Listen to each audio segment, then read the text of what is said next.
Bonjour Marseille, bonjour l'Afrique, bonjour l'Europe. Mon nom est Shimon Jagiello, je suis le correspondant du magazine Forbes Afrique à Bruxelles. J'ai l'immense honneur aujourd'hui de modérer un panel d'actualité, l'e-santé en temps de Covid-19. Alors si vous me permettez, je vais peut-être, comme vous le savez, l'Afrique a plus que jamais démontré en ce temps de Covid-19 son sens de l'innovation numérique, au moyen d'un engagement sans relâche et d'un bouillonnement de créativité qui a donné naissance à de belles initiatives destinées notamment à hacker la progression de la pandémie planétaire en coupant au plus vite les chaînes de transmission. Des exemples illustrés sur le terrain par des communautés d'innovateurs qui sont entrés en résilience pour lutter contre ce fléau global. Les startups africaines ont ainsi joué un rôle inédit dans la réponse à ce game changer, comme le confirment et l'attestent aussi les chiffres d'une étude de l'OMS où sur 1000 innovations health-tech inventées sur la planète pour lutter contre la Covid-19, plus de 120 ont été recensées sur le continent, soit 12,8% du total. Dans ce contexte, l'e-santé africaine a montré qu'elle était une force qui compte et qui comptera de plus en plus à l'avenir. À quel point, quels sont toujours les défis auxquels elle fait face? Ce sont parmi les questions que nous allons ici aborder avec les panélistes et j'ai l'honneur de vous les présenter. Je vais commencer par M. Talan Diaye, qui est ambassadeur auprès du Next Einstein Forum, ainsi qu'ingénieur de Big Data auprès de Orange Snatel. Bonjour. Bonjour Simon. J'ai aussi M. Eddy Michaud, cofondateur de Factory 319. Bonjour M. Michaud.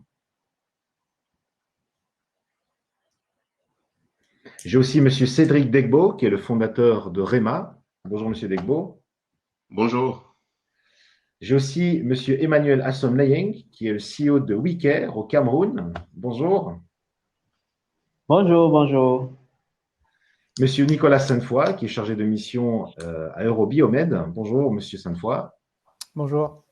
Et enfin, j'ai aussi Caroline Diaye, qui est CMO chez Seni Vitale au Sénégal. Bonjour. Alors, comme nous avons mentionné, nous allons aborder pas mal de questions et je voudrais commencer par vous, Monsieur Sainte-Foy, parce que peut-être l'audience n'a pas nécessairement les connaissances accrues. Pouvez-vous peut-être brièvement nous donner votre analyse sur ce qu'est l'e-santé et en quoi celle-ci se différencie-t-elle de la médecine traditionnelle?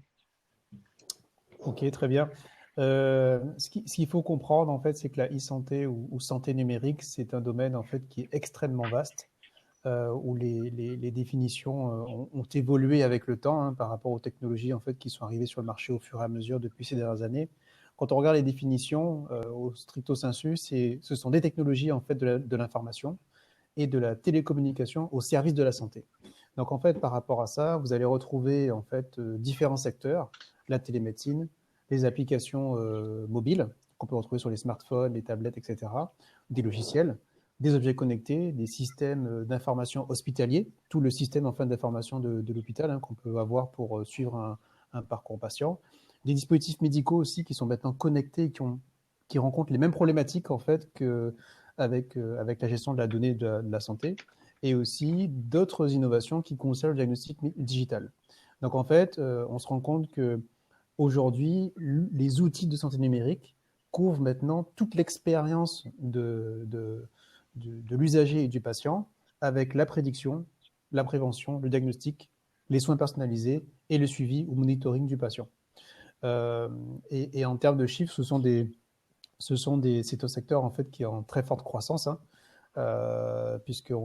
c'est un marché mondial qui représente plus de 230 milliards de dollars en 2023, où on a une hausse de 160% par rapport à 2019. Et 2019, c'était avant le Covid. Après le Covid, je n'ai pas les chiffres, mais je pense que quand on va consolider tout ça, ce sera encore assez spectaculaire. Et parce que c'est essentiellement lié, en fait, à des besoins liés à au vieillissement de la population, aux maladies chroniques, aux problématiques du remote, pour la mobilité, en fait, des usagers, plus d'autres chiffres aussi qui sont assez impressionnants quand on regarde, en fait, le volume de la donnée de santé. Elle est multipliée par 10 en 5 ans. Donc ça représente à peu près 1000 milliards de gigabits, ce qui est c'est assez colossal, en fait, en termes de puissance de données à calculer, à analyser, etc.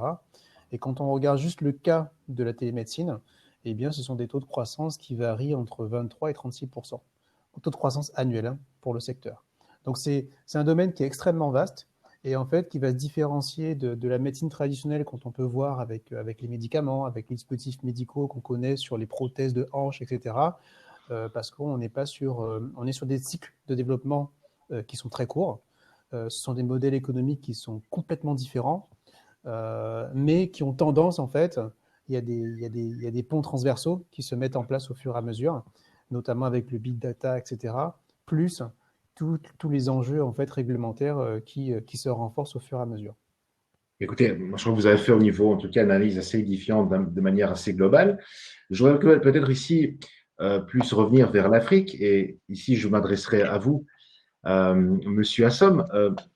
Où en est l'Afrique dans le cadre de l'e-santé?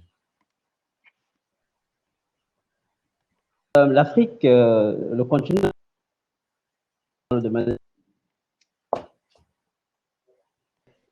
est à plein essor et beaucoup d'initiatives fleurissent chaque jour, et cela pour plusieurs raisons. Bon, je vais essayer d'en citer quelques-unes pour essayer de vous donner l'idée. L'une d'elles serait la pénurie des médecins. En fait, en Afrique et au Cameroun en particulier, c'est 2 médecins pour 10 000 utilisateurs. Donc, avec l'arrivée de la e-santé qui permet de rapprocher justement ces médecins et ces patients-là, on arrive à soigner un peu plus qu'avant, sans toutefois qu'ils soient obligés d'arriver à l'hôpital, de faire tout le temps qu'il faut pour être reçu par un médecin. Donc, tous ces solutions développées en termes de e-santé Il me semble qu'on a perdu Monsieur Assom. Alors, puisqu'aussi vous êtes quand même spécialisé, Monsieur Degbo, dans cette thématique avec Gréma, je vous poserai un peu la question peut-être aussi où en est l'e-santé dans le cadre africain selon vous et quelles sont les applications concrètes qui sont dans ce domaine aujourd'hui? Quelles sont les applications et concrètes? donc, toutes ces solutions qui ont été développées, qui sont mises à disposition des utilisateurs, permettent justement l'essor, toutes ces solutions-là permettent justement de faire évoluer la e-santé. Alors voilà, Monsieur Degbo, j'avais posé la question. À vous aussi, alors, où en est, selon vous, de votre point de vue, l'e-santé en Afrique et quelles sont les applications concrètes de la e-santé aujourd'hui? Merci de m'avoir donné la parole. En fait, les applications concrètes, avant d'y venir, il faut d'abord comprendre c'est quoi les réelles problématiques aujourd'hui de l'e-santé, enfin de la santé tout simplement en Afrique d'abord. Parce que l'e-santé ne vient que comme étant une solution pas complète à l'ensemble des problèmes, mais une approche de solution qui va, comme mon prédécesseur l'a dit tantôt, sur des cycles courts et donc avec des moyens financiers pas colossal du tout pour apporter une réponse aux problématiques du continent. Donc, faisons d'abord un aperçu, en fait, un zoom sur l'état, en fait, les problèmes qui minent la santé en Afrique. Pour moi, il y en a 3 essentiellement en Afrique. Peu importe ce qu'on va évoquer comme problème de santé en Afrique, on peut les catégoriser en 3 grands groupes. Le premier groupe, en fait, c'est le manque d'un système d'assurance santé, donc de couverture sociale qui est inclusive pour tout le monde, de santé pour tout le monde, pour toute la population, aussi bien la classe moyenne et que les populations les plus aisées.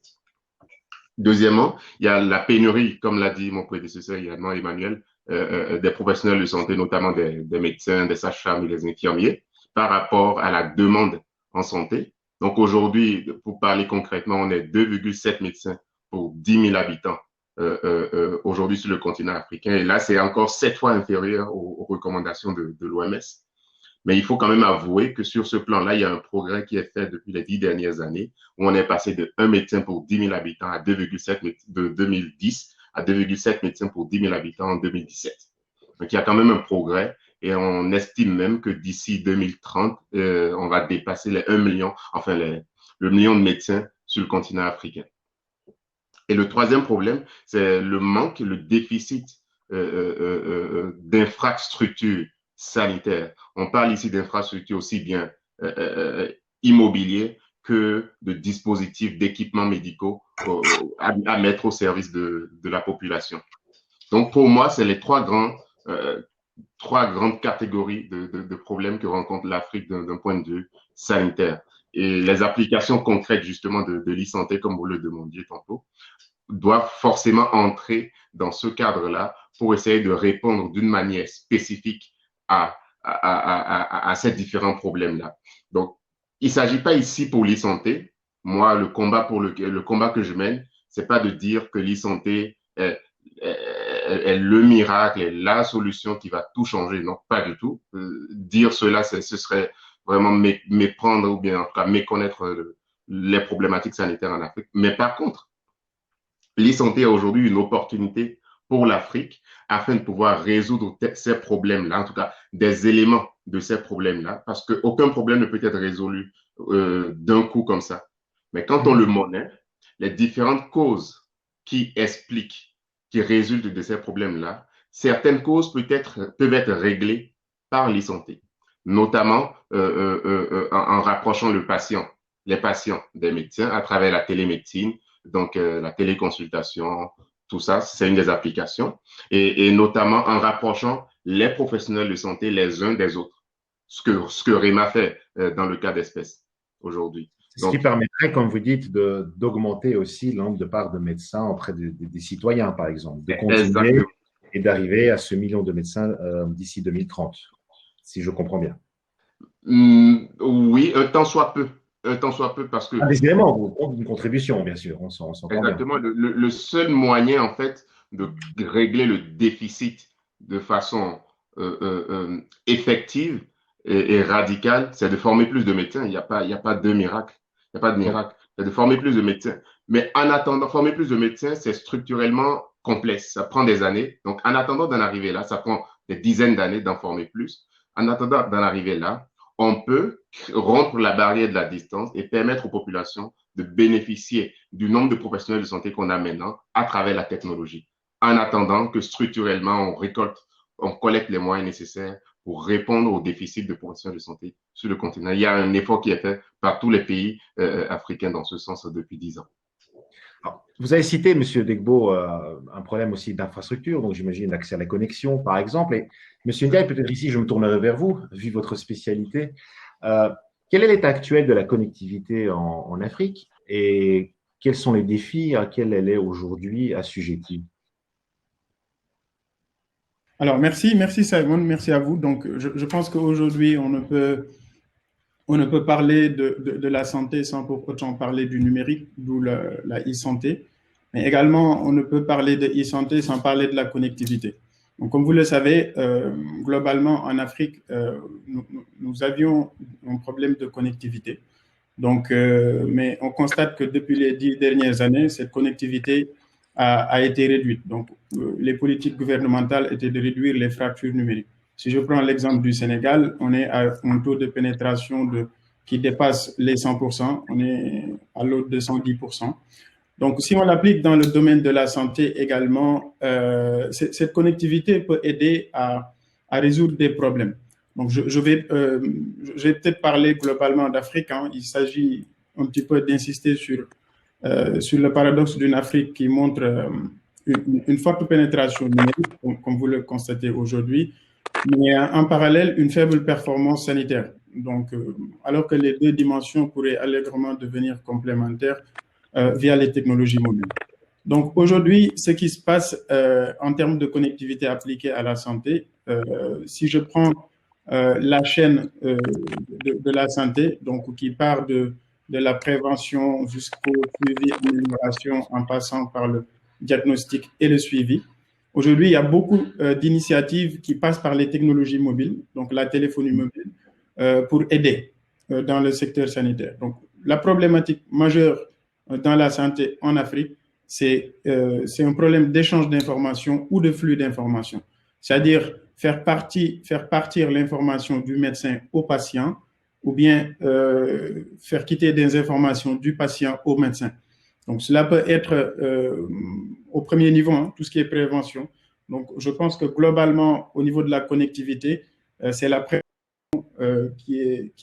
c'est au niveau de la prévention où on a beaucoup plus d'initiatives. Donc, il s'agit de faire des pouces SMS pour sensibiliser sur des propagations d'épidémies ou sur des rappels de rendez-vous, etc., etc. ou des péremptions de médicaments. Donc, ça, c'est dans le domaine de la prévention, mais également du suivi. Donc, suivi de patients, suivi de rendez-vous, etc., etc. Mais ce qu'on constate également, c'est avec les nouvelles technologies avancées, donc telles que la 5G, on voit également des initiatives en Afrique. Donc, même si ce n'est pas encore poussé, on voit du traitement et du diagnostic donc, avec les technologies. Je peux prendre l'exemple du Sénégal. Donc, le cas d'usage ici du test de la connectivité 5G a été un diagnostic d'un patient entre deux sites distants de plusieurs kilomètres. Donc, ça, c'est un cas d'usage qui a été appliqué par Orange Sonatel ici au Sénégal. Donc, le médecin qui fait un diagnostic à un patient assisté par un infirmier entre deux sites distants de plusieurs kilomètres. Donc, il y a également ce même cas qu'Orange applique en Égypte ou bien la téléradiologie également, ça existe au Mali. Donc, en gros, en Afrique, en termes de connectivité, ce que l'on constate, c'est un échange d'informations entre désolé, je me suis fait. Non, c'est pas. Il y a quelqu'un qui. Oui.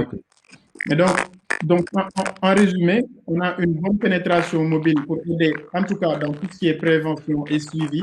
Et nous espérons que les années à venir, avec les technologies mobiles avancées, telles que la 4G, la 5G, on puisse aller vers du traitement et du diagnostic. Ça, c'est aujourd'hui la connectivité, ce que ça permet. Donc, en anticipation également, demain, on peut aspirer à avoir, par exemple, vu, je pense que Cédric l'a dit, Nicolas également l'a dit. Demain, on peut, pour pallier à ces problèmes de manque de médecins ou d'infrastructures, peut-être au niveau de la capitale, si je prends l'exemple du Sénégal, au niveau de la capitale Dakar, avoir un grand centre où sont logés des médecins et spécialistes, mais également avoir des hubs communaux, départementaux ou bien au niveau des régions où on peut amener les médecins, où il y a des infirmiers ou bien des professionnels de santé avec des équipements qui pourront permettre à ces médecins qui sont à Dakar de pouvoir faire les diagnostics ou les traitements à distance. Parce que même aujourd'hui, si vous allez à l'hôpital, rares sont les fois où le médecin vous touche ou touche le patient.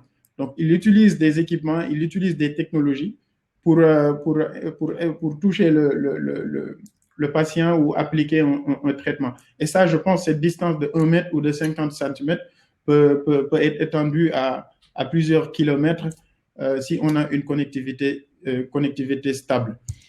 Mais ces problématiques également de connectivité voient d'autres freins donc, dans le domaine de la connectivité. Donc là, j'ai parlé d'infrastructures et de connectivité, mais également il y a d'autres éléments de résistance au changement. Donc il y a le contexte économique, il y a le contexte politique, social, et qui partiellement ne facilite pas le décollage de ces nouvelles technologies. Donc, en milieu de ces freins éventuels d'autres, moi, ce qui me saute à l'esprit, je prends ici les chiffres cités par M. Omar Cissé, qui est le PDG d'InTouch. Il dit que plus de 85% des investissements dans les startups sont aujourd'hui concentrés dans 4 pays africains, qui sont l'Afrique du Sud, l'Égypte, le Kenya, le Nigeria. J'ai envie de poser la question ici, Monsieur Sainte-Foy, comment ça se fait que seulement 4 pays captent la part de la majeure partie des investissements en Afrique? Quelles sont les raisons que ceux-là captent plus et d'autres moins?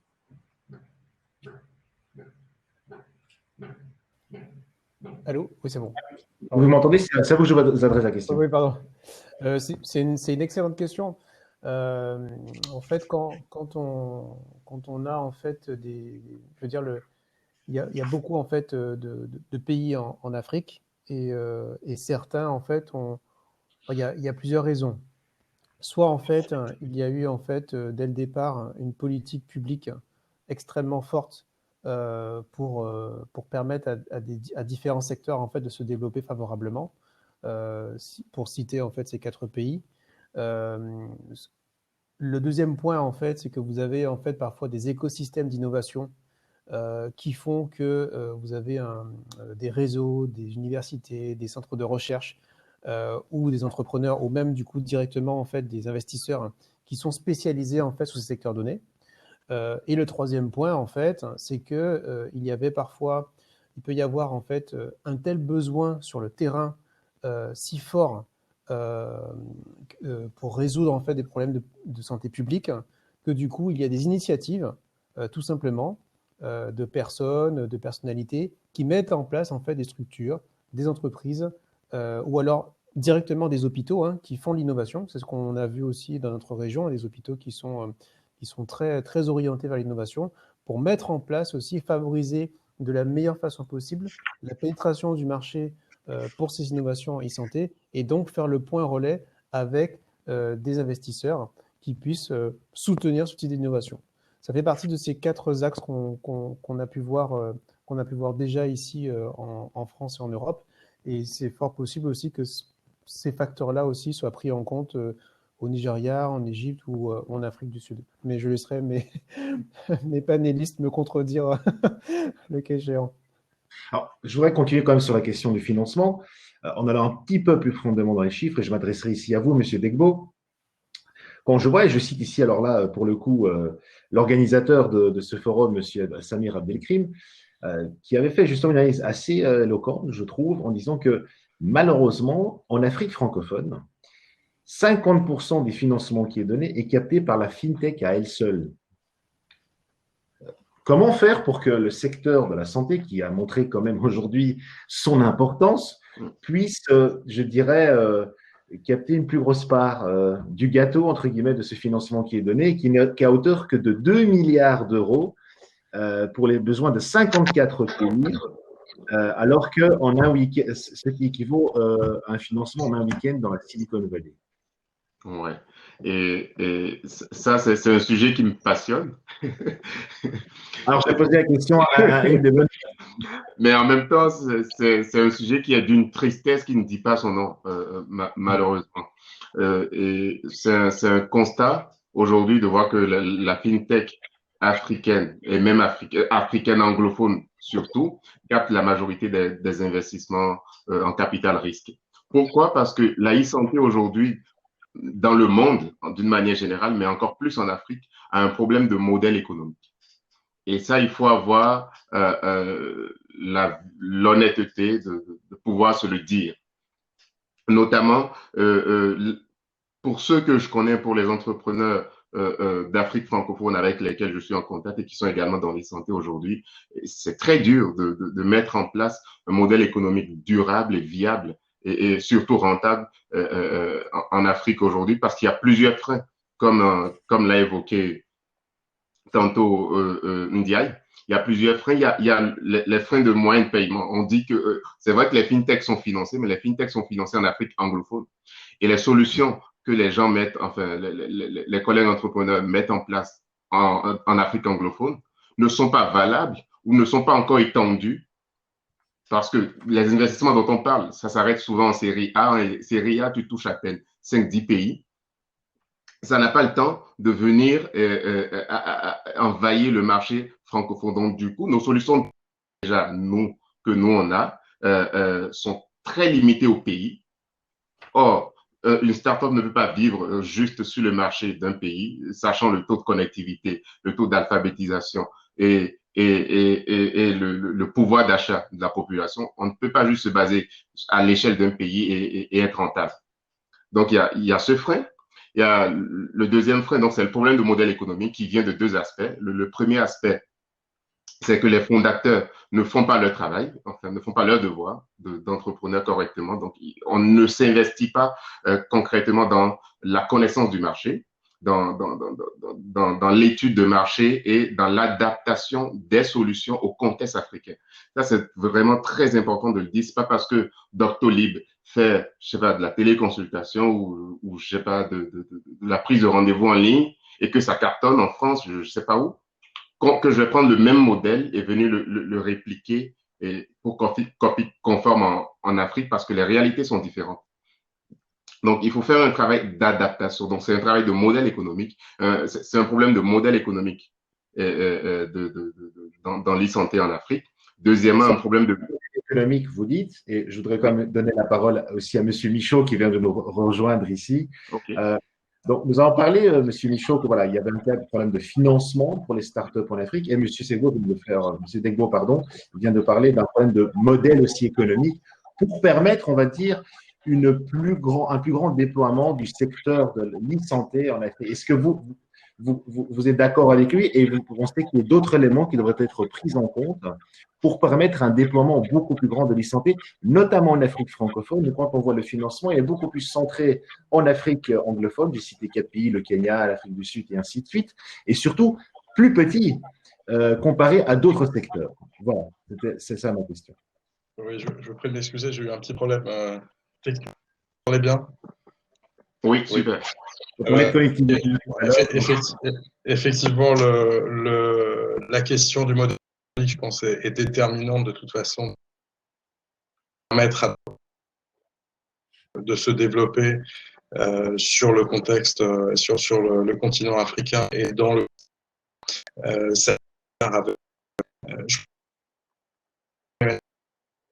général où les différents acteurs de la chaîne, les différentes structures, que ce soit les structures gouvernementales, etc., chacune doit avoir un rôle à jouer pour garantir le développement du secteur de la santé numérique. Et on le sait, lorsque on n'a pas de solution de financement par des caisses d'assurance maladie, etc., c'est extrêmement compliqué de déployer une innovation, une entreprise dans le secteur de la santé, que ce soit sur la question, par exemple, de la téléconsultation. Aujourd'hui, c'est très compliqué parce qu'il faut qu'il y ait à un moment ou à un autre quelqu'un qui paye pour cet acte. Et évidemment, tout le monde n'a pas la possibilité de le faire. Donc, je crois que vraiment le rôle de chacun pour construire une économie autour de la santé numérique est fondamental, et c'est véritablement le fait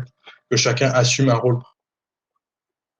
soit sur le plan de l'innovation, mais aussi sur les structures d'accompagnement ou sur les structures de financement. Donc c'est effectivement un frein très important. Il y a aussi, je ne sais pas si vous l'avez adressé parce que je n'étais pas toujours présent, mais évidemment, je pense qu'il faut une feuille de route aussi. Il faut une feuille de route à un niveau qui soit territorial, parce qu'il faut fixer des objectifs et il faut aussi, déjà abordé, mais une question de réglementation territoriale et qui soit coordonnée sur l'ensemble des territoires africains. Je pense que Cédric le disait tout à l'heure, une start-up ne peut pas se limiter à un territoire, mais elle ne peut pas adapter son modèle, étendre son activité sur d'autres territoires. Il y a une globale au niveau du continent, à la fois en solutions de financement et des solutions business model pour permettre aux startups de se développer, mais aussi qu'on ait un cadre qui soit suffisant. Si on prend l'exemple européen autour par exemple, de la protection des données, qui fait qu'aujourd'hui, une startup qui travaille sur la téléconsultation, qui va intervenir sur un territoire, va devoir adapter son infrastructure technique pour aller travailler sur un autre territoire de présentation. Donc, une feuille de route claire et un cadre clair sont aussi reste déterminants pour le succès de la santé numérique sur le continent. Comme vous l'avez dit, le rôle joué par les acteurs publics est tout aussi important que l'innovation apportée par le secteur privé. Alors ici, je voudrais m'adresser et continuer dans cette voie-là sur les acteurs publics. Monsieur Hasson, est-ce que vous diriez qu'aujourd'hui, les acteurs publics francophones africains sur le continent sont à la hauteur des enjeux qui viennent d'être mentionnés parmi les différents panélistes? Pardon, je n'ai pas bien suivi la question, s'il vous plaît. Comme nous parlions aussi qu'il y a besoin d'un cadre et d'une vision, c'est en résumé ce qu'a dit monsieur Michaud. Ma question serait, est-ce que dans le cadre de l'Afrique francophone, les acteurs publics, selon vous, sont à la hauteur des enjeux de l'e-santé en Afrique francophone? À mon avis personnel, oui, je pense. Et je pense que les politiques, les acteurs, ils se mettent en place chaque jour un peu plus. C'est vrai qu'ils prennent le train en marche parce que ce sont les startups qui ont débuté et puis ils ont dû prendre le train en marche. Oui, ils sont à la hauteur. mais ils prennent le bain un peu, et au fur et à mesure du temps, tout pourra aller, et on pourra voir cet essor qu'on recherche dans la e-santé en Afrique francophone. Et pour quelles raisons, selon vous, sont-ils à la hauteur? Parce que quand on regarde ce qui est fait actuellement, on se rend compte que oui, au-delà des ressources, on parle énormément de ressources, au-delà des ressources qui sont très peu, on arrive avec ce peu de ressources-là à mettre en place des solutions qui permettent justement d'aider ces populations-là. Donc, à mon avis, oui, ils sont à la hauteur. Si on arrive à avoir un peu plus, je pense qu'on fera beaucoup mieux. Merci. Je trouve que M. Michaud, vous avez touché un point très intéressant et je me tourne ici vers M. Ndiaye. Vous avez parlé de la sécurité des données. Et c'est vrai qu'ici, je trouve que c'est quand même un champ extrêmement important pour les gens qui passent par le biais du numérique et donnent leurs données quelque part, répondent à des fiches par des questions. Comment construire une santé de sécurité des données selon vous? Quel serait le meilleur moyen dans le contexte africain, sachant, je n'ai plus les chiffres en tête, mais que malheureusement, la majeure partie des données pour leur sécurité sont détenues entre des mains, je dirais, d'acteurs étrangers. Et aussi, comment donc recentrer tout ça et pour que l'Afrique aussi, ce n'est pas un manque de talent, certainement, mais comment alors que l'Afrique puisse jouer son rôle et son jeu. Oui, effectivement, hein, bon, vous parliez peut-être des GAFAM, les géants du web tels que Google, Amazon, Facebook, etc., qui détiennent là. Mais bon, si on revient au contexte africain pour parler de données médicales et de sécurité des données, alors tout d'abord, on va parler du domaine de la santé, donc la protection des données dans le domaine de la santé, parce que le numérique, il vient comme un outil, comme un canal pour dématérialiser toutes ces activités qui se font dans le domaine de la santé. Donc, cette dématérialisation également va avec un accompagnement. Donc, il y a une sensibilisation qui doit être faite au niveau des acteurs de santé, tels que les professionnels de santé ou les médecins ou les assistants techniques, donc c'est-à-dire les personnes qui travaillent dans le numérique, dans la protection de l'information. Parce que le système peut être beau protégé, mais si les personnes qui y travaillent ne sont pas averties, donc ça ne sert à rien. Donc, le deuxième niveau, après cette sensibilisation, formation, c'est également le cadrage. Donc, le cadrage de toutes les activités ou cas d'usage qui se font dans le domaine de la santé. Donc, si je prends l'exemple du Sénégal, nous avons la commission de protection des données personnelles, donc un peu l'équivalent du CNIL ou RGPD en France. Donc, ce que ça fait, c'est qu'à chaque fois qu'il y a des traitements d'informations personnelles ou informations à caractère personnel, donc le cas d'usage doit être déclaré au niveau de cette commission. Et c'est à eux, le comité, qui analyse la pertinence technique ou éthique et donne le go ou l'autorisation d'exploiter ces données. Donc, tous les traitements qui se font dans le domaine numérique, qui touchent des données, que ce soit médicales ou autres, doivent être déclarés. Ça, c'est le deuxième niveau. Le troisième niveau également est la nationalisation des données, parce que vous pouvez beau avoir des applications médicales, vous pouvez beau avoir des médecins qui comprennent, mais si les données ne sont pas logées dans votre pays, vous perdez un peu la main là-dessus. Donc, il y a des initiatives également. Donc, là, récemment, au Sénégal, le président de la République a annoncé l'inauguration du data center, dont le but est également de faciliter la localisation des données dans le territoire sénégalais. Je pense donc, pour parler de sécurité des données dans le domaine médical, il faut 3 niveaux. Le premier est une sensibilisation, formation des personnes qui travaillent là-dessus. Le deuxième est la souveraineté des données, donc la souveraineté numérique, donc être totalement indépendant et pouvoir avoir la main sur les données dans son territoire. Et le troisième niveau également, c'est l'arbitrage et les autorisations qui s'y font.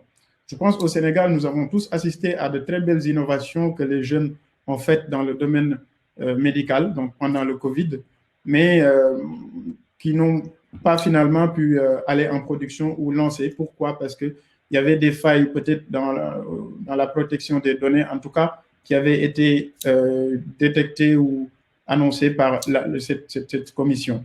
Donc, ce qui fait qu'il y a quand même une observation ou un œil qui est là-dessus et qui permet de garantir cette sécurité ou cette protection des données dans le domaine de la santé.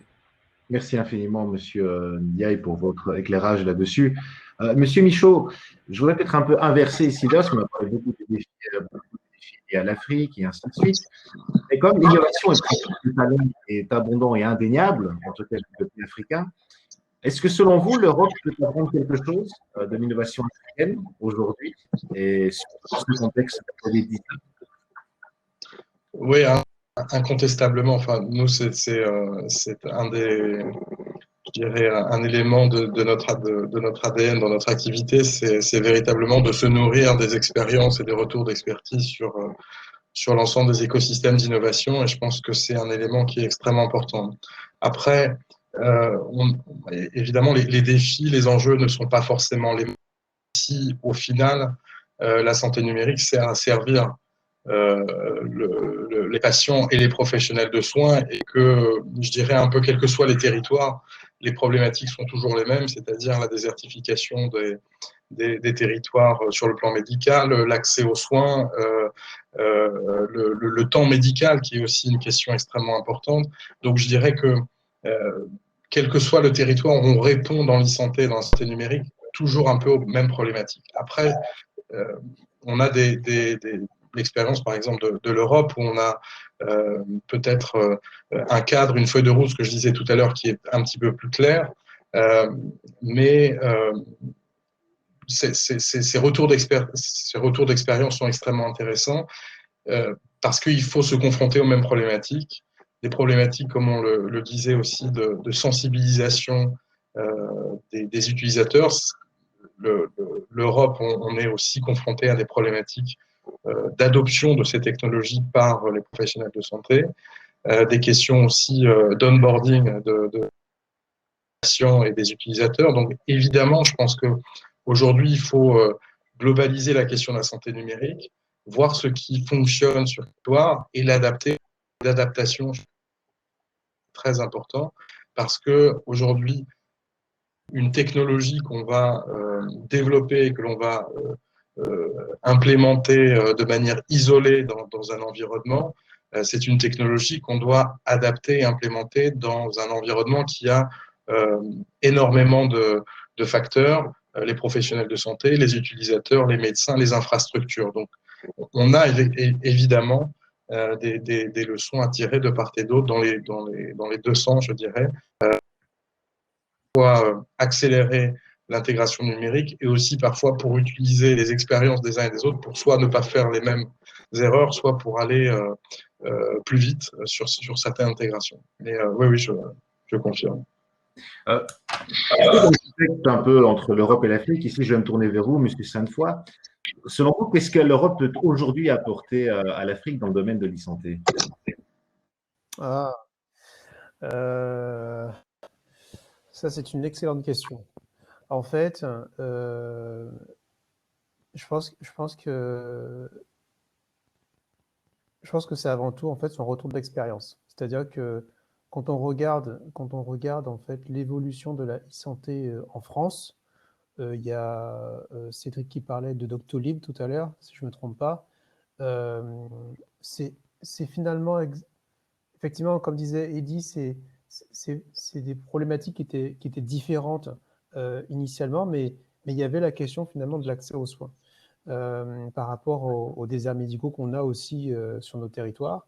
Et je pense que ce qui serait vraiment enrichissant en fait pour le continent africain, c'est de bénéficier en fait de ce retour d'expérience. On est passé en fait finalement par ces différentes étapes.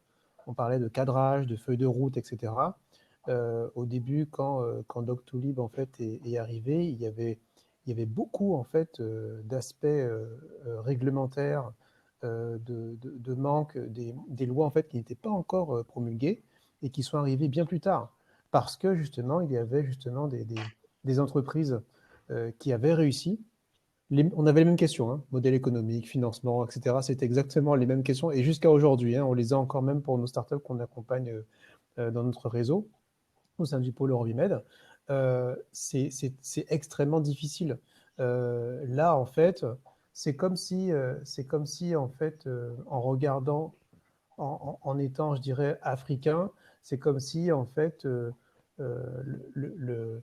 l'Afrique regardait l'Europe comme si c'était un regard vers le futur. C'est-à-dire, bon, finalement, en fait, on a vu tout ce qui s'est passé, ce qu'ont fait des entreprises comme Doctolib, quelles sont les startups là qui commencent à émerger avec de nouveaux usages, etc.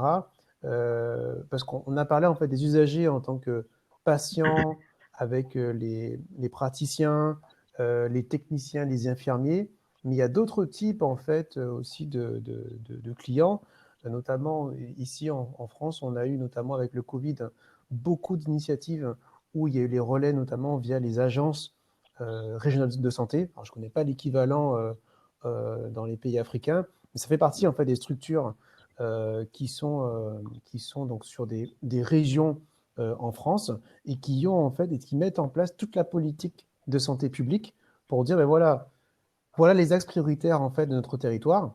Je dis n'importe quoi, si c'est un canton une zone du Sénégal à Dakar, etc., ou sur un quartier de Hammamet, peu importe où. Et en fonction de ça, l'idée, ça va être de détecter en fait des innovations, détecter des initiatives. Là, on revient en fait sur les cas d'usage, on revient en fait sur je dirais oui, sonder le terrain et de faire émerger justement ces entreprises, ces dirigeants qui ont une conscience éthique, professionnelle, qui sont engagés. Et il faut vraiment prendre conscience que c'est un chemin qui est extrêmement long. Entre le moment où on avait des entreprises comme Doctolib émerger et aujourd'hui, c'est pas mal d'années qui se sont écoulées. Et je pense qu'il y a beaucoup de personnes, notamment nos startups ici françaises, qui ont beaucoup appris de ces différents parcours. Je pense qu'en tout cas, notre pays pourrait apporter ça en termes de retour d'expérience et des problématiques qui sont à la fois très opérationnelles comme structurelles et stratégiques pour permettre à des pays au Cameroun, en Tunisie ou au Sénégal pour permettre de passer des caps, vraiment des jalons stratégiques et de faire émerger des emplois, renforcer l'accès aux soins, permettre diminuer drastiquement cette errance diagnostique et répondre à toutes les problématiques de santé publique qu'ont chacun des pays. Ça peut être le Covid, ça peut être Ebola, ça peut être la dengue, ça peut être la maternité, ça peut être etc. etc. Voilà. Merci. Oh, moi, c'est aussi une question qui me paraissait importante d'aborder parce que ici, on a beaucoup parlé de défis, on a beaucoup parlé des conditions préalables pour les startups de pouvoir se développer. Mais je crois que, donc, imaginons que vous êtes dans les bonnes conditions. Et là, M. Segbo, je donne la question à vous. Comment pérenniser un projet?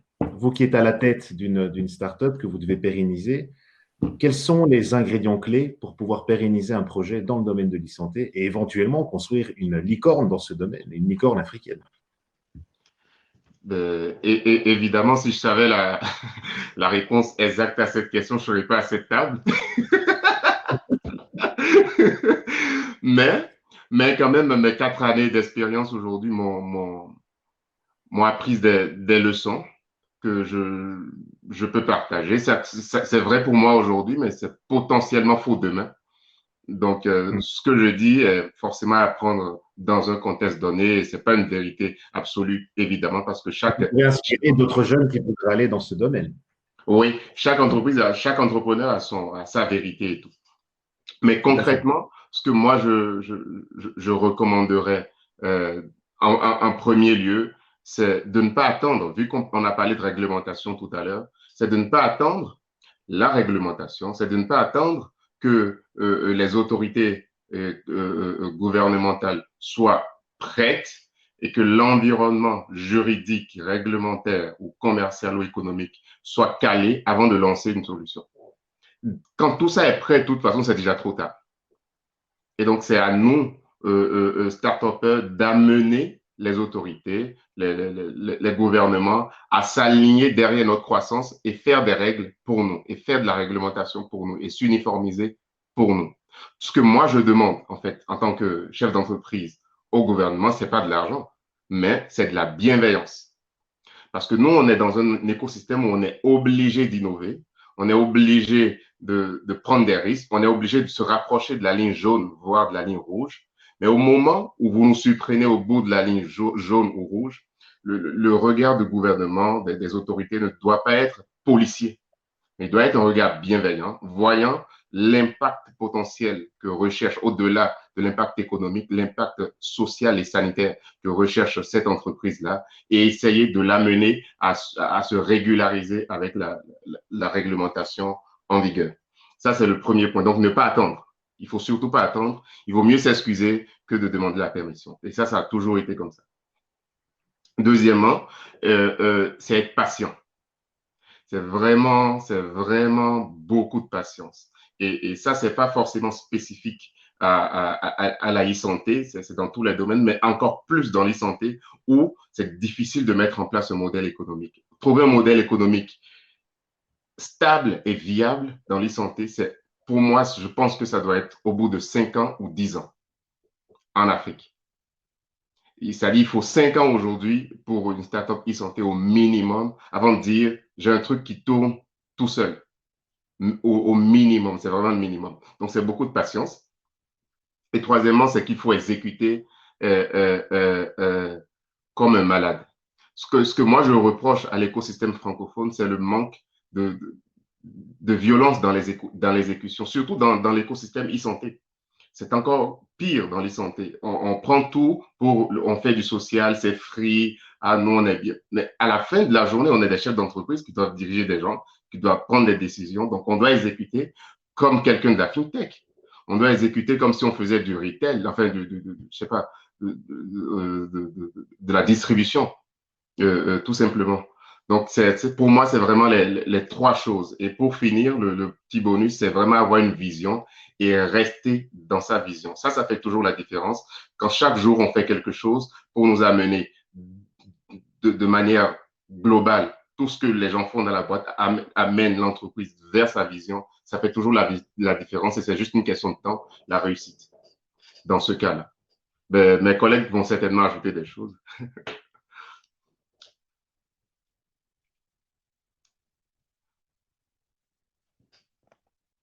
Je crois que Zimon est parti. Hein.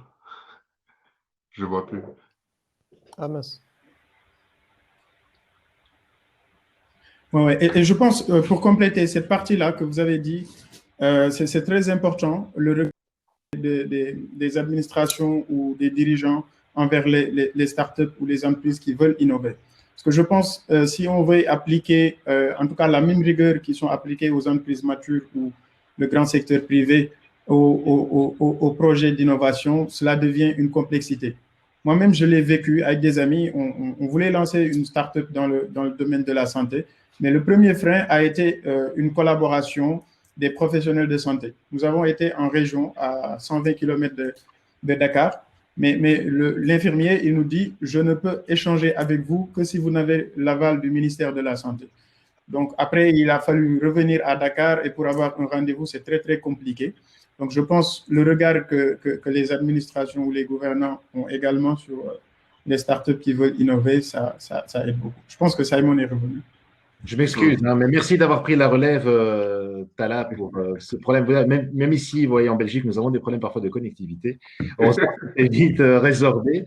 Mais en tout cas, j'ai bien pu comprendre le sens qu'il y a un besoin de vision hein, pour vous tous ici autour de ce panel, une vision tant du secteur privé en tant que leader, que ce soit d'une start-up ou même d'une PME, mais aussi une vision au niveau politique et au niveau des acteurs publics pour permettre d'avancer et que l'e-santé puisse se développer et trouver sa place dans l'économie africaine et aussi dans le secteur de la santé africaine.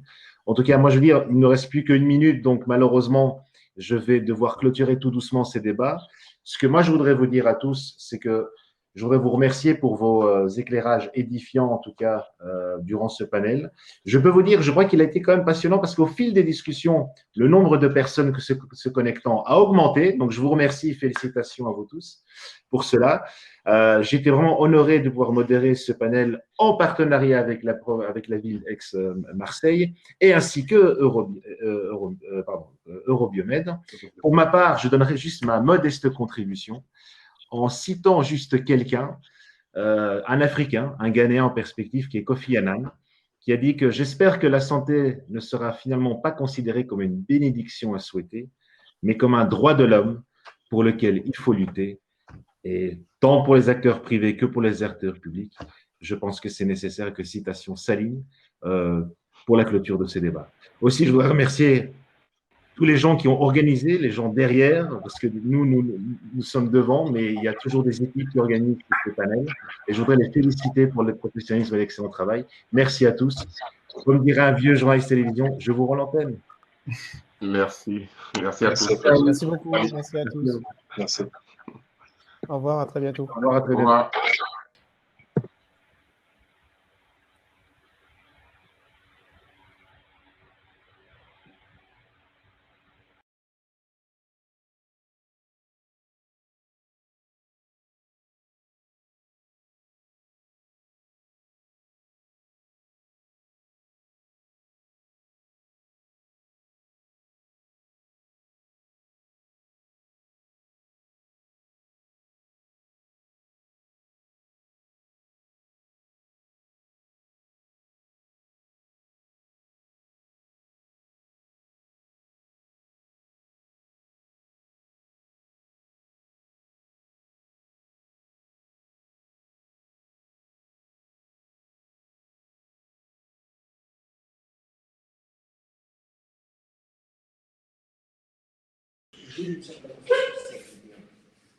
kan moo nekkoon seen jur bi ñun jur ay investisseur waa TER bu jur bu tax sax léegi bi yoon mu def ñan léegi mu def ñan xaw ma sax ne gisuma leen foofu